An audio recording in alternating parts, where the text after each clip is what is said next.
I just don't like it. I'll say this, and this goes for engineers, producers, mastering, everybody. I'm not mad at Net 30.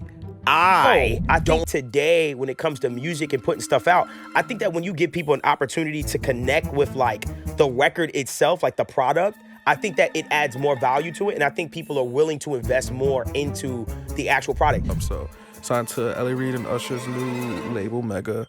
Congrats. Even though we haven't said it here, but this has been for a long time. So sorry if because I feel like people gonna see it like. Produced all like the first couple Shout all out the great Jim songs. Beans. That's a fact. I finally got to sit down with him when I was in Atlanta, and he just told me some of the stories behind the records. Oh, goodness gracious! I didn't know until y'all put me on last year that he wrote he did a lot of those records on it. I did not know that.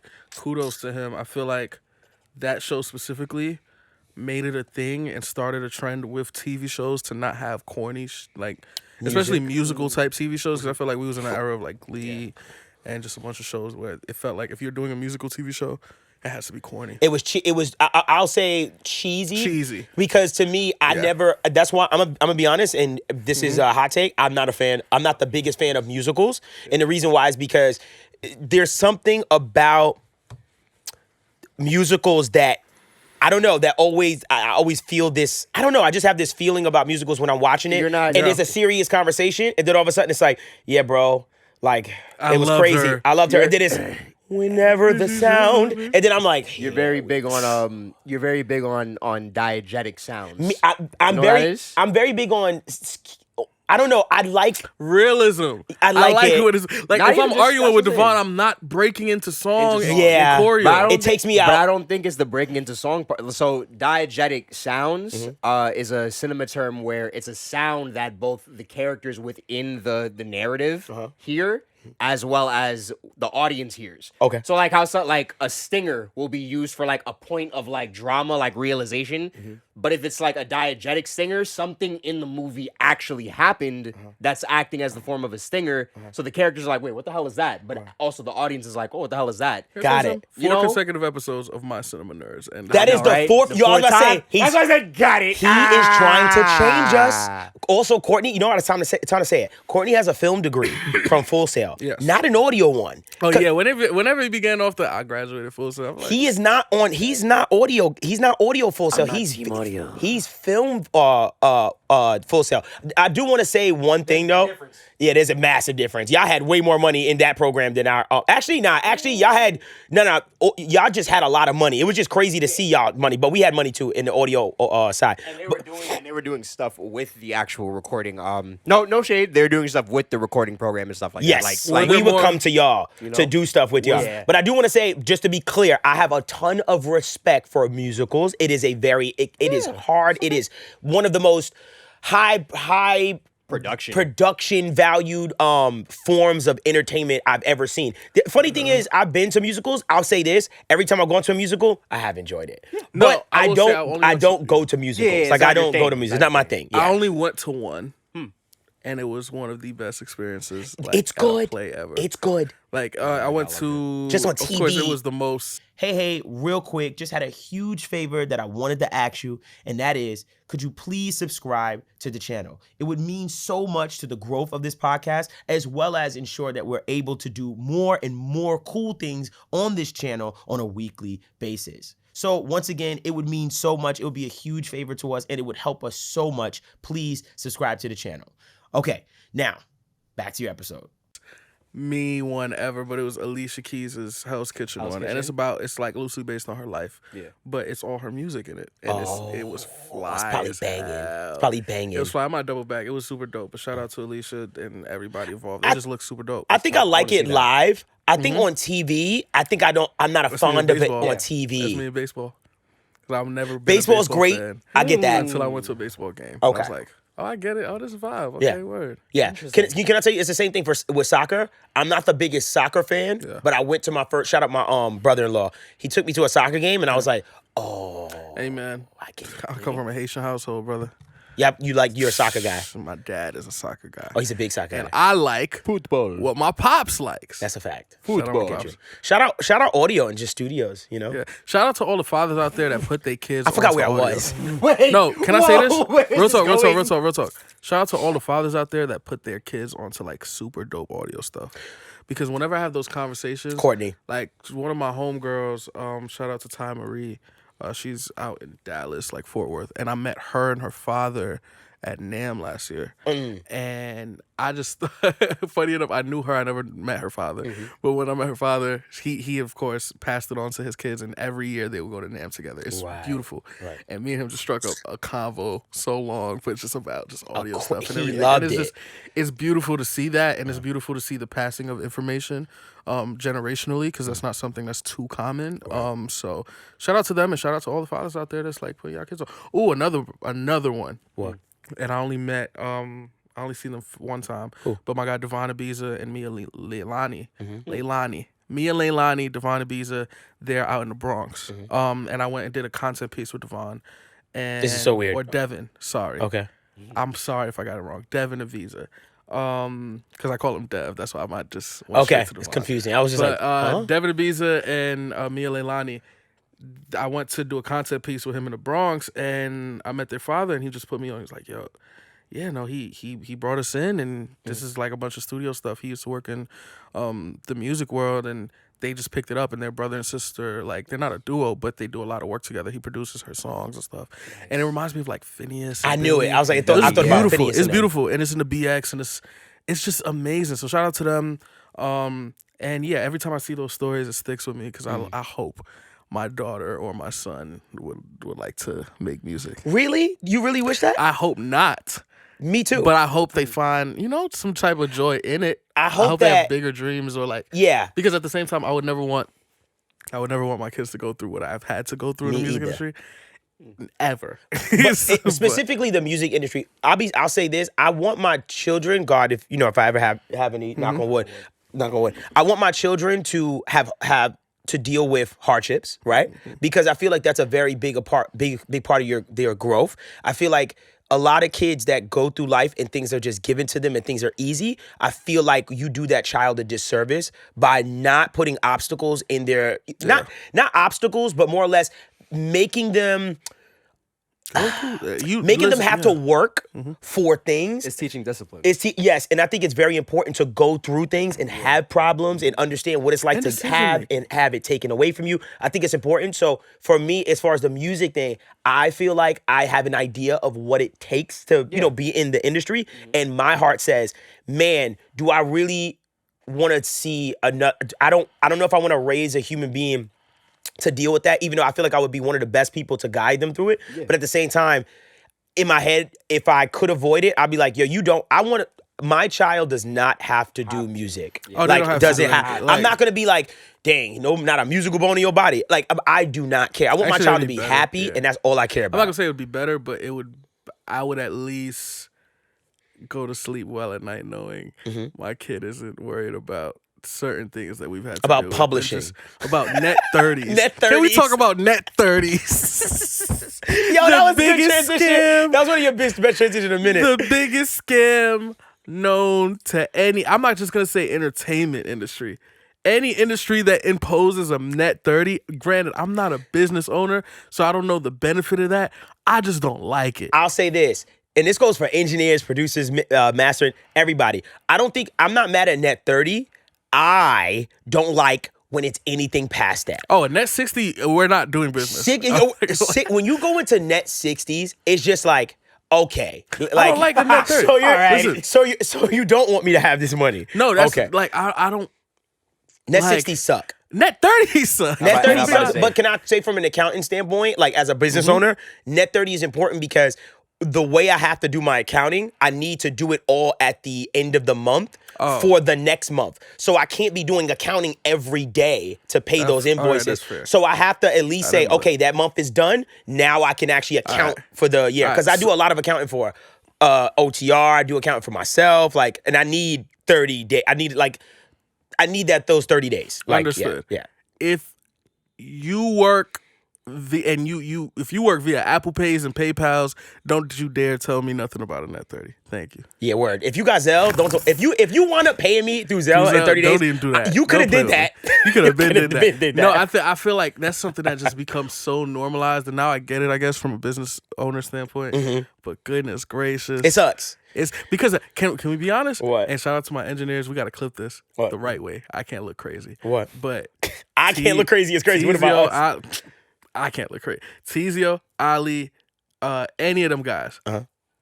A net, they'll tell you in the comments, a net 30 is never really a net 30. Like, that net 30 turns into net 45. You're not getting your money for messed a up. minute. Gang. That's crazy. I'm lying? I've seen, You but ever said a net 30, you look up, I'm like, yo, it's been 7 time. months. That is true. And It depends on, honestly, can I say something? It depends on who you are working with, because there are some people that I'm not gonna lie that I enjoy working with because they get me my bread if I like when I need it, or I know they're gonna pick up and be like, yo, I'm on that right now. I got you. I feel like Let's but real quick, don't lose that thought. But for all the layman's and younger members of our audience that might not be as financially literate as us, could you guys please let tap me tell into him. what? Please let me tell him. I'm not- Because I'm going to tell him funny. I'm not the guru No, of this. I'm not the guru either, but What? from experience, net 30 means you'll sign this contract. We're not going to pay you for 30 days, gang. If it's a net 60, Upon the execution of this agreement. yes. Meaning, So you could sign it. If the other side ain't sign it, it's not executed. it's not executed. So once this contract is over, we could pay you after 30 days Yes. or after 60 days. Once we or whatever. both sign the Yeah. agreement. And it's shout out to those people. How does that work? So because one thing I noticed with say for instance with mixes, right?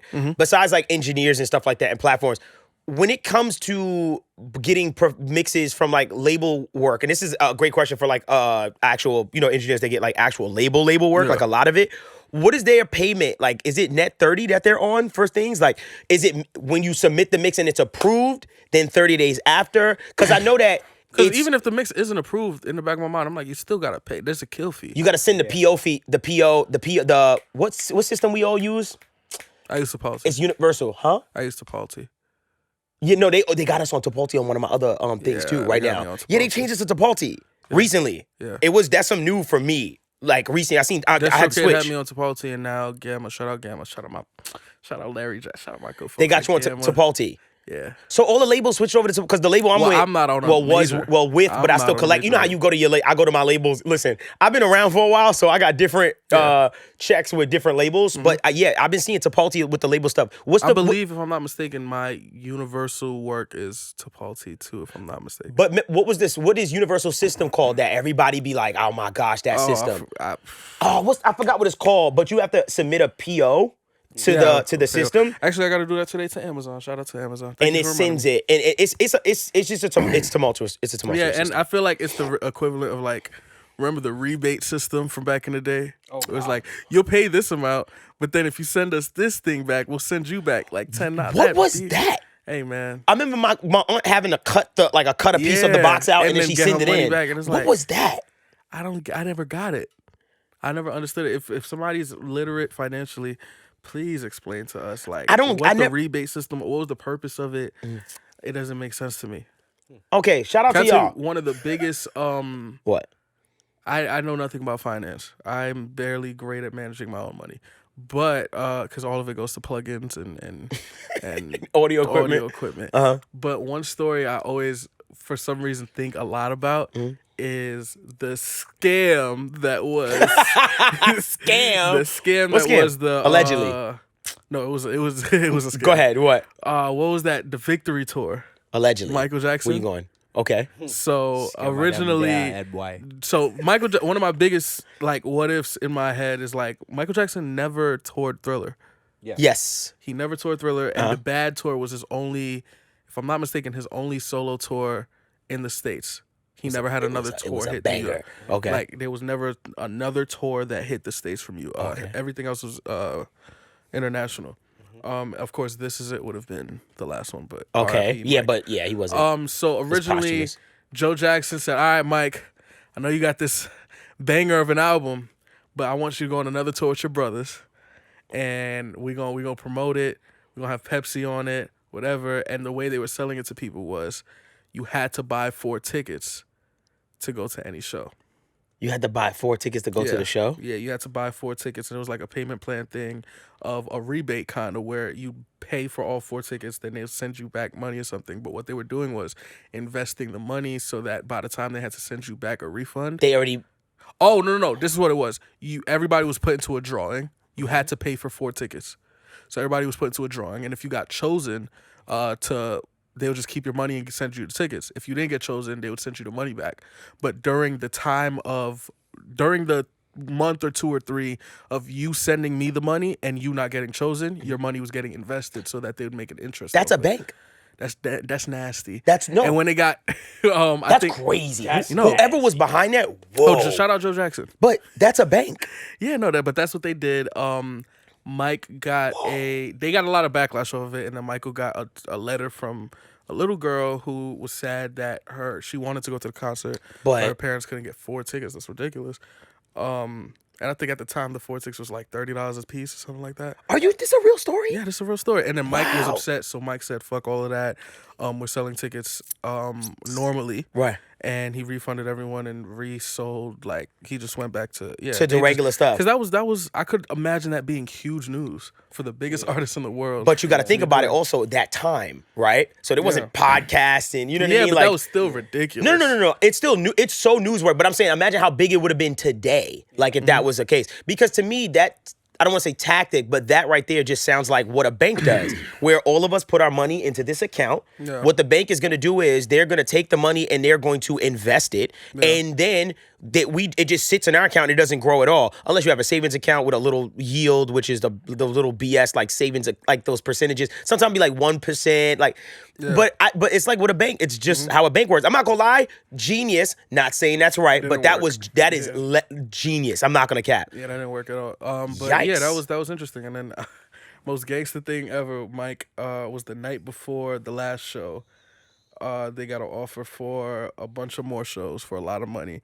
And during the last show of the tour, Mike was like, "This is the last time y'all will see me on stage with the Jackson 5." Wow. And that's how they ended that tour. But shout out to Michael Jackson, the greatest ever. Wow. Taught us a lot of lessons in integrity, business-wise. You know what's so funny? Yeah. Speaking of tours, I feel like artistry, what's going to be very important in the next couple years is going to be... So if you're anything like me, you have hundreds of plugins on your system that you barely use or never used at all. It takes so much time for your DAW to start up because it has to scan hundreds or thousands of plugins, as well as you're getting these annoying prompts that come up from demos that you never activated. Some of you are even probably running into the issue of old plugins that are still on your system that if you even open an instance of them, it crashes your DAW. Well, we've made this super simple tool called Bypass. And what Bypass allows you to do is it allows you to easily just scan the plugins on your system, all the different formats as well on Windows and Mac, and allows you to easily delete them. Cut and simple. You can get the Bypass app at helpmedevon.com. And I want to know your bypass number. The live experiences. Like, I feel like that's going to be really strong, like in the next couple years, especially with how AI is here to stay. It's coming. And just other experiences that we're getting online. I feel like people are going to start craving more and more those live experiences and stuff. And so even for me, which I'm not going to say what my thoughts are about it because I would like to save this for when I would like to do it. But even myself, I've been thinking about that as an artist, and I've been saying, yo, what's next for the live show experience? You know what I mean? Like, what could I do that's different in the live show experience? Because I think that's going to be big. And that's, honestly, that is like my, I don't know if the right word is magnum opus, but that is like my final like thing as an artist, that I'm trying to get to this one show idea that I have that I would like to tour it, and that's it. Because I have no interest in touring, really. Like, I don't really want to tour. That's not something I want to do anymore. But of course, I still like to put out music. The thing that sucks, I say this as far as being an artist, is I always prided myself on I make money off of the actual music itself. And so I always set myself up to be on some like, I don't need to tour, but if I wanted to tour, I could tour. But I never felt comfortable in my life needing to actually get on that stage and perform in order to survive. And that always bothered me. And so I lean more on obviously just making money off of my music. So that's why I jumped into sync like really early in my career. Just was on streaming and selling hard copies and stuff like that because I enjoyed that lifestyle for myself because I could just make my music, have a good time, connect with people online. And, you know, when I was in the mood, I was like, you know what, I'm gonna do a pop-up shop. Like I missed that time. But right now, to be honest with you, like doing a show with the way music is kind of dangerous for me as an independent artist because I can put money into a show and be stressed about selling tickets and, you know, things not turn out the way and I could wind up being in the hole. So to me, I would love to create a live show that is more interactive and engagement. I don't want to give it away, but I'm working on that. Like that is my goal. Like I really want to make like a better live like an even doper live experience than just doing a show. Like, you know what I mean? A typical show and that's it. Yeah. That was my thought for the most part. I mean, for us, you talking about net 30 and finances, me talking about just artistry and stuff like that. Like where are y'all at? Like real talk. Like just with yourselves, like just musically and just like engineer wise, all that stuff. Like where are y'all like right now, like in y'all lives? I never asked y'all about y'all lives, huh? I just listen. You don't listen. care. I feel like I'm a good listener. You don't care. I do care. I talk to y'all all the time. Shut your mouths. No, I'm playing.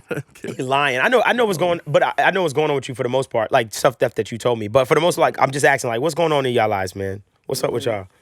Courtney, let's get Courtney before they yell at us. Courtney, what's going on with you, bro? With this music thing? On any net 30s, brother? I mean, could be a couple. I mean, but what y'all want to know? I mean, I'm about to drop this month, so. What you about to drop this month? Accountable for that, or are you You just hold me accountable for that. I'm about to drop a project.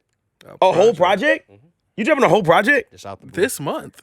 Yo, what's up? Yo, what's up? Congratulations! Thank you. Yeah, I think everybody's saying 12. You'll put 12 in the comment if you just wait for this out. What's the name of your project? 12. You want to tell us? Like, Oh, yeah, sure. 12. The project is called In the Meantime. It is an EP of songs that I've just been developing. In the meantime, no pun intended, while I get the ball rolling on all this other stuff for my artistry. So yeah, I was just like, I've wanted to put an album out or just a project of work out for a long time now. And just the other day, I just had the thought of just like, I mean, why you keep saying it? Why you keep planning it out? Just drop it. Just drop something. I love that. Drop. Can I tell you who hit me? Drop. And said, drop. So can I tell you who hit me and said he wants a feature from you on a song? And it is an incredible song. He played it in the live feedback session that with the members. It was one of our members. Yeah. He played it and everybody was like, this is OD. And it had an open verse on it. And he was like, yo, I'm not going to lie. Oh, Courtney. You know who I wanted on it? And I was like, who? He was like, I really want Courtney on this. And I was like, you for real? Kardec. Oh, word. It's Carter, yeah. He had a song, bro. I'm gonna play it for you. Like, he want me on it. I'm really gonna be shocked. It's OD. It is fire. Yeah, he said he wanted you on this. What you call it? Yeah, I think, like I said, I think there's a lot of people that really like you musically, and but they just want to hear more. And I think that I hope that you put it out because I think that you're gonna learn a lot about why am I overthinking this? Yeah. Like, it's right there. People like me, and you just gonna still start building brick by brick. Like, I think you're gonna be very surprised at the response you get from just putting out the music, like for sure. For real. Yeah. I think you'll be very surprised. But Kardec does want you on that song. So I'm saying it here first because when that song comes out, that'll be great. This will be a great clip, to be honest. Keep y'all up to date with that, for sure. That's a fact. Well, I'm glad. I'm glad you put out music. You know, I am in a place where I was saying to myself, I have all these songs. I've been, obviously I go live every single Monday. I'm making about 3 songs every time I go live. And so I have like buckets and buckets and buckets of just music, just like a bunch of music. Shout out my guy Karma. He's been like the primary producer that I've been working with a lot, besides just obviously producing most of my own stuff. But his beats, I've been taking a lot of his stuff. And shout out to everybody. For some reason, I found this space on TikTok where I'm getting like 1,200 people at once live. Like I found like an audience on TikTok that's really growing. And so I've been hitting that and people keep asking me like, yo, like, where's that song from this week? Where's that song from this week? And I'm like, yo, I'm gonna put it up. And in my head, I was just like, yo, there's something here to give. Like I can feel I can feel people valuing the music like in that medium. And so I'm really like doubling down right now on live streaming as an artist and music and releasing. Like something is happening personally in my personal career with live streaming and music where I feel like for some reason people watching me do it and seeing it firsthand Yeah. puts so much more value on the actual item that I'm like, oh, I think this is it. Like, because most of the times the songs we fall in love with, for instance, when you showed me today, like the gospel record that's taking off, shout out B Bearded, the P slide, what is it called? The P slide. I think obviously one of the big reasons why that record is, taking off is because we all can relate, for instance, that those clips that we're seeing online, right? Like the dance and stuff like that. And so I have a bigger connection to that record. Yeah. So in my head, I was like, oh, I think today when it comes to music and putting stuff out, I think that when you give people an opportunity to connect with like the record itself, like the product, I think that it adds more value to it. And I think people are willing to invest more into the actual product. So that has changed my mind with it. Yeah. It made me look at just approaching how I release music just way different now. Mm-hmm. Like that's where I'm at with it. That's my 2 cents. That's fine. Yeah. Super dope. When how many songs on your project? 8? All right, you better drop it. That's a L. Remember LPs? That's not no LP. LP right? used to be 8. LP used to be like. But nowadays, it's like 14 with the younger kids. I always got confused with the LP thing. LP is over, I think, 45 minutes. Mm-hmm. Oh, it was a time thing, not a track EP thing. EP was just under like 30. Under a half hour. Under half hour. Yeah. Shit, you play one of my albums, you gonna be out that motherfucker like 45 minutes. Good. Yeah, no, that's the same with me. My project is 10 songs total. I always like, even when I got into my deal, I made that a point. Like, I'm not giving y'all more than 10 songs. 16. I'm not giving you 16 songs. Yeah, I'm your songs. How long is your songs usually? I couldn't tell you, brother. Because you got one song that's pretty long, which I was so surprised about, which was Cozy. One Life. Yeah, Cozy. Oh no, One Life is long. Cozy feels. Long. Cozy's not that long. Cozy's like 3. 4. I think it's like 340 maybe. I don't think it's 4. Like 400 that. A few of your songs been like 4. I've been surprised at that. Oh no, Cozy's 3. I'm bugging. But you got bridges in yours. Mm-hmm. Yeah, of course. Yep. Back bridges. That's why. So yeah, I guess that's where I'm at. For those confused on the name change and all of this stuff, about a while ago, I'm not gonna put a time on it, but I ended up pivoting to artistry. I ended up signing a deal that we finally announced. So signed to Ellie Reed and Usher's new label, Mega. Congrats. Even though we haven't said it here, but this has been for a long time. So sorry if because I feel like people gonna see it like, yo, what's up with his man? We've known for forever. Like, he's done FaceTimes and I'm sitting there like, wow, that's like really a real thing. Like, so now congrats though. Like, of course. Yeah. And I think ever since I signed, I've just been hard at work on my first album. It's been through a lot of things, a lot of phases. I know I didn't want to be the person that threw out an EP and it was really an album, but they called it an EP. Like, I wanted to be very confident in the first outing that I put. Right. And I think I'm done. Creating. Right now, just little things, mixing, of course, visuals and everything. But other than that, I'm at a space. I think this year has been my most successful year, even though it hasn't been my loudest year. I'd say a few years ago, I was putting out a record every month or every week. It felt like I had a placement, and I was doing the most. I was moving around. We had put out Boys Don't Cry, which was a big deal for me at the time. And it still is. Damn. But now, this year, I think has been my most successful year in just how I feel about the creation of music. The people I've been creating, I feel like this year I've checked off damn near my list of almost everyone. I think it's just now Bruno Mars and that's it. Like, you know what I mean? There's not a lot of people that I haven't worked with that makes me very proud. And like the cosigns have been dope, of course. John Legend posted me the other day. Oh, for real? Fucking cool. I think I've seen that. I know his bag ran that deep. The way that the stimmy that gave my page. Oh yeah, smack. Yeah. But no, it's been successful in a production year. I think this year has been me balancing production and writing as well as my artistry.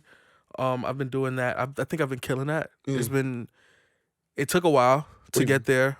As far as knowing when I was an artist versus knowing when to devote time to producing and writing. Because late last year I feel like I almost abandoned the other side for the artistry because my deal was fresh and I was like, I gotta get some music out.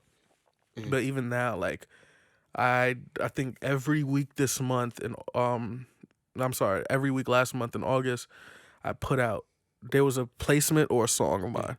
Like Paradise, The Easier Said Than Done, a record called 24 Hours.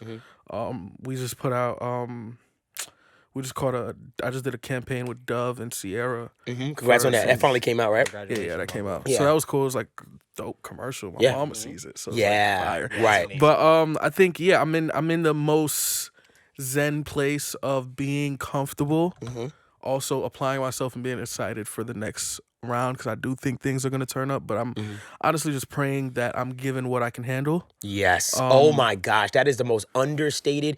I agree with you so much. Yeah. Just what I can handle. I know my dreams are big, but man, my plate isn't. You know what I mean? Please. So give me what I can handle. Oh my gosh, I felt that. That's a tattoo for me. And I just hope that I'm allowed to still do what I love, and I hope what I love doesn't turn into a job ever. Right. I know it is a job, and I know I have to like some things I just got to do that I don't like. Like every week, I got to start. I got to do my vocal. Vocal training lessons. Right. I got performance stuff and all of that stuff. Being an artist, and that's part of the gig. I'm never upset or taking it for granted. Right. But I hope that I'm always given a space to just live regular, you know what I mean, and devote time to things that aren't music, because I feel like my entire life, you've known me, has been only music. Yep. Like I've never sat down and said, all right, let me try this a relationship. Let me try to find new hobbies. Yeah. And, like I don't have my hobbies are this is my hobby. Talking to the guys about music. Hey, you know what I mean? The funny thing about this is, as a cool hobby. As an artist, this literally HMD, the whole thing, it's just a hobby. Yeah. Like I'm not trying to be the number one mix engineer on earth or the number one mastering engineer. I'm genuinely having a good time. This is also a business. Be clear, I'm not gonna sit and BS and stuff like that. This is also a business, but it's something that I enjoy investing my time into. And I love creating things, and that's just me. I love creating products. I love creating videos. I love creating content. And I feel I'm lucky to have found a way to kind of make this thing kind of my creating this pay for itself. You know what I mean? And invest it into this and continue to be able to do cooler shit and just, and just keep seeing it grow. We still got to upgrade from Pro Tools first. We got to upgrade from Pro Tools intro. You're right. But no, it's a one day at a time thing. But I will say, like you said, this is a hobby. This is something I do for fun. And let me finish and say this. My thing is, I never want this to feel like a job. It's never. And the day that this podcast, that HMD, that all of these starts to make me feel like not good is the day I stop. Yeah. Sure, and I move and I have to let it go. Because the day that it starts to make me feel like, I don't know, lesser of myself, or the day I feel like it's overwhelming, or the day you're giving too much of yourself to do something, or to be able to do this. Right. Yeah, we're losing myself. We're not receiving what we're supposed to be receiving. Like when it feels like I'm doing this for fun, of course, for me, and it's a great hobby, but it's not being received to the world how I intend, and it ends up harming anything I got going on, or just harming me to an extent, because we're humans. We're human beings. You know what I mean? And certain things do get to us, even no matter how much we ignore it. The minute that starts to outweigh the good of it, of course, that's something that it's time to pack it up. And I'm thankful that we're in a position that we're able to. We never allowed this to become what pays our bills. So we're not forced to do it. Right, Of course, I love the community. I love it. Created. I love it. And love it. At the same time, it does. I would be a liar if I said those conversations haven't come up, because there's been a lot.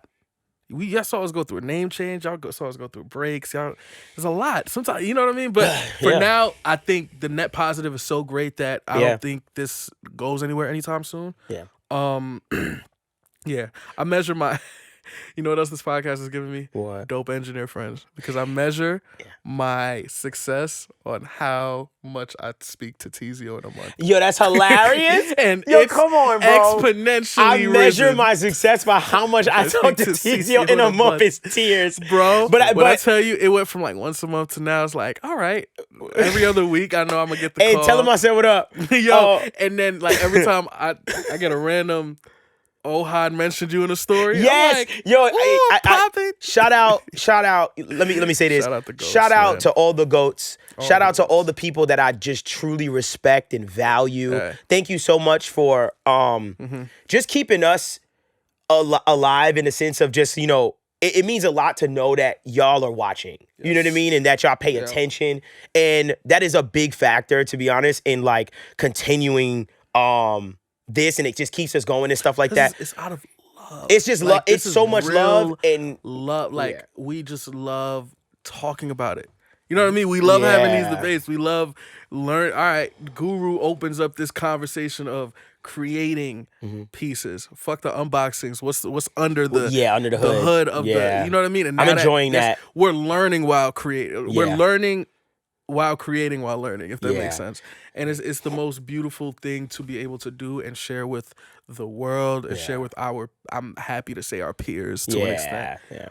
And meeting new people. Like I met Ben through this podcast. I met Ben. Some people that are friends. A mix. To me, that mix was OD. I'm not gonna lie. Let me tell you what he did though. Since the mix, I got this. I'm trying something. This engineer, tell me how you like it. Genuinely. Can I explain myself? Okay, but let me say this first, and then you explain yourself. Can I be honest with you? I respect what I said because that was a genuine unbiased. Didn't know who mixed it, but I was like, yo, this shit is fucking. I was like, yo, whoever mixed that, that's a guy. Because I do say, or a girl, you know, like he's fire. And you said, yo, Ben mixed it, and I said, wow, he got it. I will say, I do second guess my ear a lot. I'd be a liar if I said I didn't. I've never gotten a mix from Ben. I've worked with Ben, but I've never gotten a mix back. And I listened to it and I liked it almost too well. Like I thought this was because usually I have notes. Yeah. So I liked it so much. I was like, ain't no way. Yeah. So let me send it to He killed Dev. that. At first I was gonna tell Dev, I tried mixing something. Let me know what you think. I would have been like, I would have caught on, I would have smelt that blood in the water. But I said, yo, Dev, what you think? This new engineer, I tried something else. I tried something new out. First Dev was like, man, why did you ain't call me? Yeah. I could have mixed it. But I got you. I was like, it'll make sense after. But he listened and so shout out to Ben Thomas. Yeah, it was amazing. Shout out to all of our engineer friends and all of our producer, all of that friends. I do think we're gonna move towards doing more on the interview side and having more conversations from just a standpoint of we have a lot to say, of course, but I think that's where we enjoy more like these conversations. We enjoy. Am I tripping? No, continue. I want to get it off. All of I want to us hear what you're where saying. I say like we do enjoy